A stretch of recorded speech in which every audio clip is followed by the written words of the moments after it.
One day, bored with restaurants, nightclubs, and other similar places, Diana and her friends decided to have a barbecue on the riverbank. The idea seemed a bit unusual and even extreme. They bought everything they needed for a barbecue and started to look for a suitable place. They found a suitable spot near the park, spread out a blanket, and started the party. They had never barbecued on their own before, so they haven't even been able to light a fire properly. They decided to skip the meat and switch to snacks and alcohol.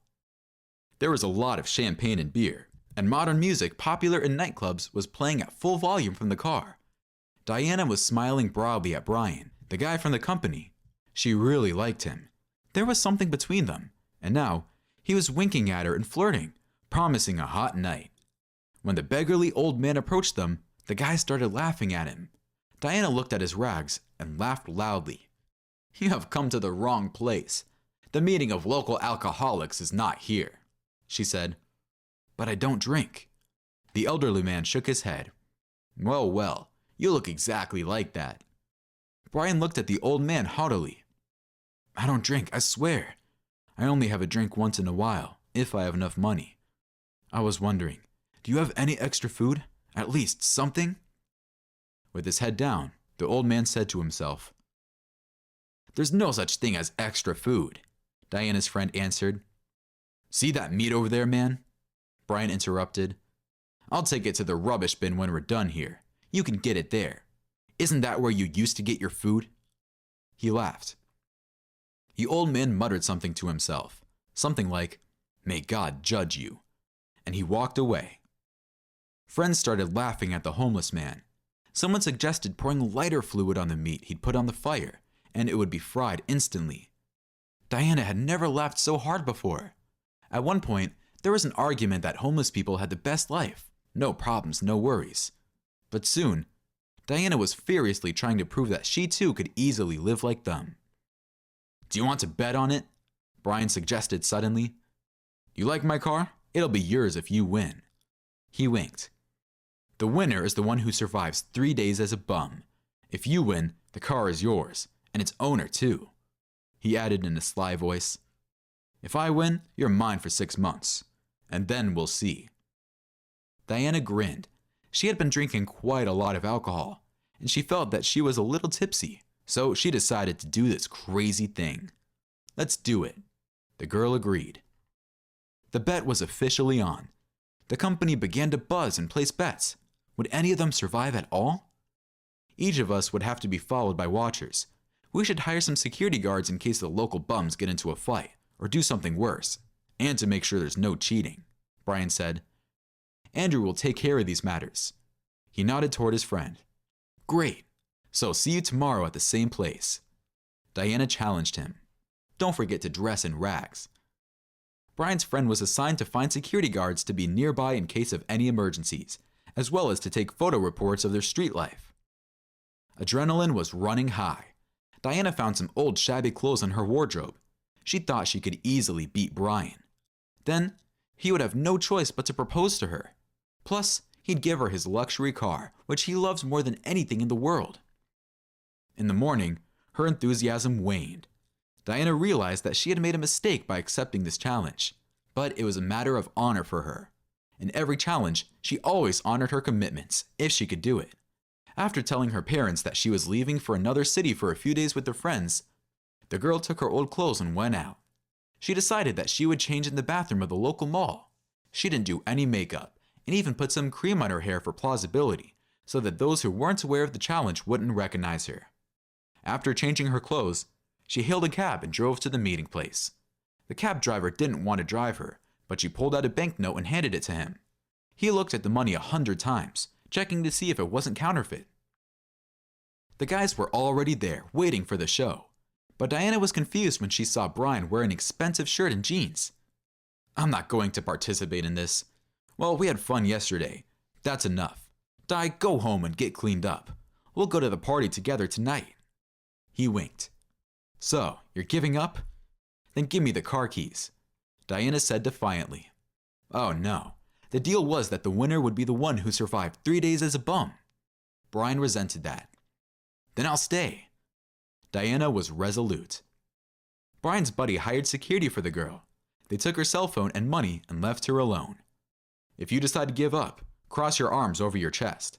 The guard will see you and take you to Bryan," said Andrew, and wished Diana good luck.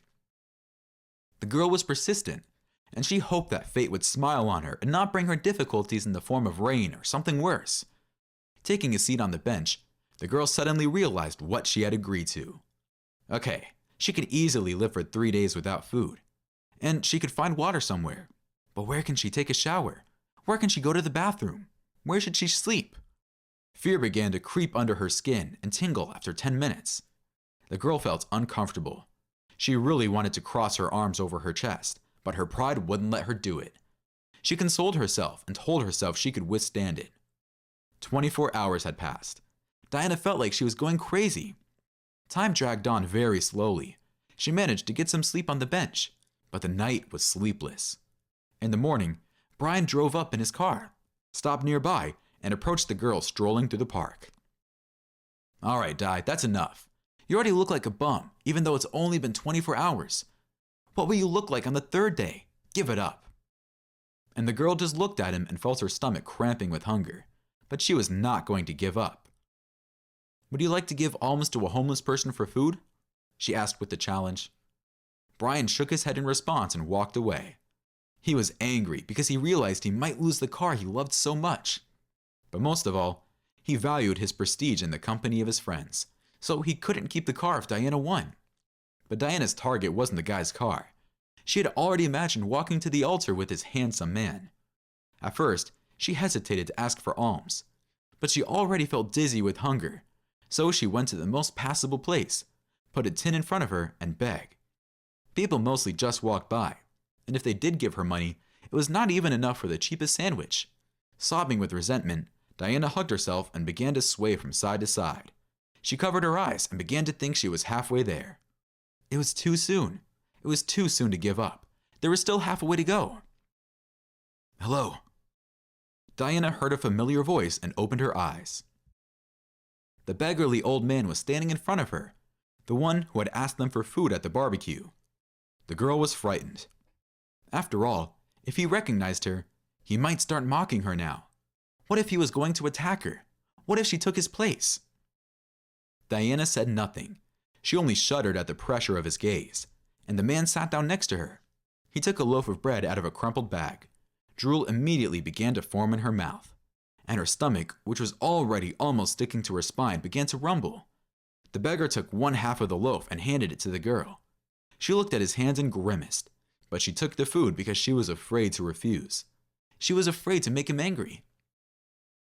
"Thank you," Diana whispered. "How did you end up here?" the older man asked. "It's a long story," Diana answered, not really knowing what to say.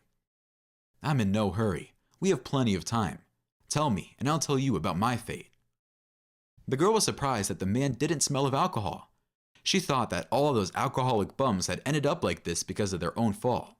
But now, she could see that this one didn't look like an alcoholic. The man took a bite of his loaf and looked at Diana as if he was waiting for her to start the story, but the girl was silent. "Well, if you don't want to talk, then I'll tell you my story. It all started with only one minor mistake. I was fired from the hospital and had my license revoked because the bureaucrat thought it was my fault. It doesn't really matter what the situation at work was. They fired me even though it wasn't my fault. No one wanted to investigate. I tried to get a job. My wife was angry that I was failing, and then she chased me out of the apartment and wouldn't even let me in to get my passport. I lived on the street for days. I tried to find some job, at least as a janitor or a loader. There, but nothing worked out. And when I looked really dirty and unpleasant, they wouldn't let me in for an interview. Everyone kicked me out like a dog. The police refused to help. They told me to bring my passport. Maybe life had punished me for something. Who knows? But still, for 6 months now, I've been trying to survive and make my way somewhere, get some help, and it doesn't work." The man was telling his story, and something strange was going on in Diana's soul. Her mindset was slowly changing. The girl realized she had lived in her own imaginary world before, and she was wrong to be so contemptuous of homeless people. Everyone has a story.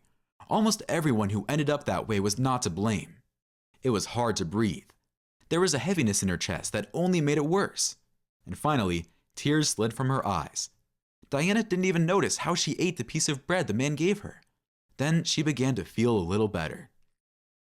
Michael turned out to be a very well-read, literate, and interesting person, and time began to fly faster in his company.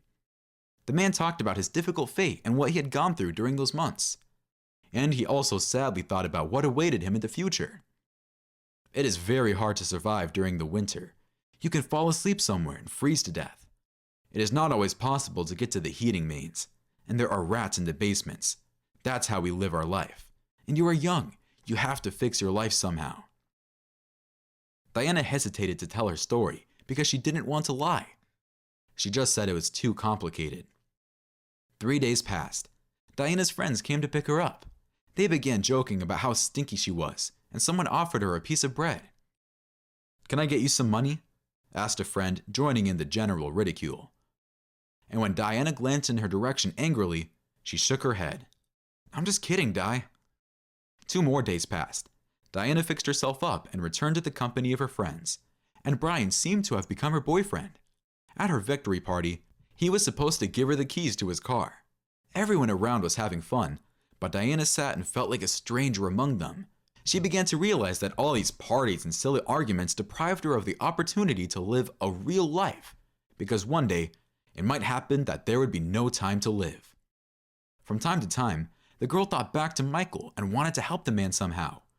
She was ashamed of her contemptuous attitude toward him at the time. I decided to give the car keys in an original way. Bryan began his solemn speech. There is a tradition that the keys should be thrown into a glass of alcohol. This is the cheapest vodka. But bums don't drink expensive vodka, right? Well, here, I will not throw the keys in the glass, or the keychain may be damaged, but I'll throw a ring from the bundle. If you get to it, the car is yours. Come on, you little bum, show me what you can do. He pulled the glass of vodka toward Diana, and at that moment, Bryan seemed so disgusted to hear that the girl took the glass and spat it out on the guy. "Have you completely lost your mind?" Bryan shouted. "Damn, stupid." The girl's friends whispered to herself. "Fuck all of you," shouted Diana. Everyone stopped laughing abruptly and stared at the girl, not understanding what was wrong with her. Diana rushed to the exit. She was tired of this lifestyle. It was not a life, but some kind of animal existence. At home, the girl talked to her parents. Her father owned a pharmaceutical plant. Perhaps the research Michael had enthusiastically told the girl about could be helpful at that plant. The father was both pleased and surprised that his daughter cared so much about the homeless man.